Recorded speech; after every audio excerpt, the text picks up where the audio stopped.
Hello everyone, and welcome back to Educator.com.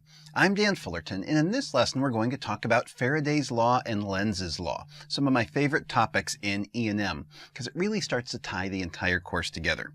Our objectives include recognizing situations in which changing flux through a loop will cause an induced EMF or current in the loop, calculating the magnitude and direction of the induced EMF and current in a loop of wire or a conducting bar when the magnitude of a related quantity such as magnetic field or area of the loop is specified as a nonlinear function of time, so changing magnetic fields or areas, and analyzing the forces that act on induced currents to determine the mechanical consequences of those forces. So let's talk about what Faraday's Law tells us. Faraday's Law talks about the induced EMF, the induced potential due to a changing magnetic field. It says it's equal in magnitude to the rate of change of the magnetic flux through a surface bounded by a circuit. So moving charges create magnetic fields. Changing magnetic fields move charges by creating potential. Now, the direction of the induced current is given by Lenz's law. So you usually use Faraday's law and Lenz's law together. So here's Faraday's law. The induced EMF, typically written with the script E, is the opposite of the time rate of change of the magnetic flux through that surface, of the magnetic flux. Or if you expanded that out, it's the opposite of the derivative of the integral over the open surface of B dot dA. And the EMF is the integral over the closed loop of E dot dL. That's your EMF, your potential around the closed loop. And if you don't have any changing magnetic flux, that actually becomes Kirchhoff's law. Kirchhoff's voltage law. So, Lenz's law is this negative sign right there. That's where the Lenz's law piece comes in.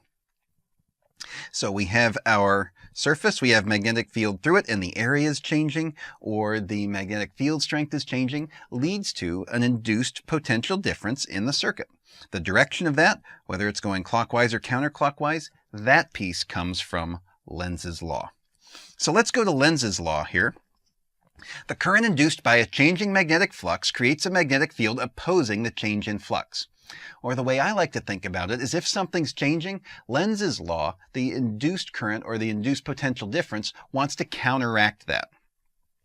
As an example, if we have this magnet being moved down into this loop of wire so that the magnetic flux into this loop of wire is increasing, the induced potential, the induced current, wants to oppose that. So if it's increasing down into that loop, it wants to create a magnetic field that opposes that up out of the loop. And as I do that with my right-hand rule, if the magnetic flux, the magnetic field strength, is coming out of the loop is what it's trying to oppose, wrap the fingers of your right hand around that, and you will see that you will start to get a current in this direction, that counterclockwise direction. You can also look at it from the perspective, let's draw another one over here. We've got a north, we'll put a south right beside it. We'll draw our loop of wire. If this time we have our magnetic flux, there we go, coming through there, but now we are moving our magnet away from that loop of wire, well, Lenz's law says that it wants it to stay the same. It doesn't want it to reduce. So it's going to create a current in the wire that's going to want to maintain that. So it's going to increase the magnetic field strength down through the wire. By the right-hand rule, that means our current must be flowing that way if we are moving our magnet up out of that loop.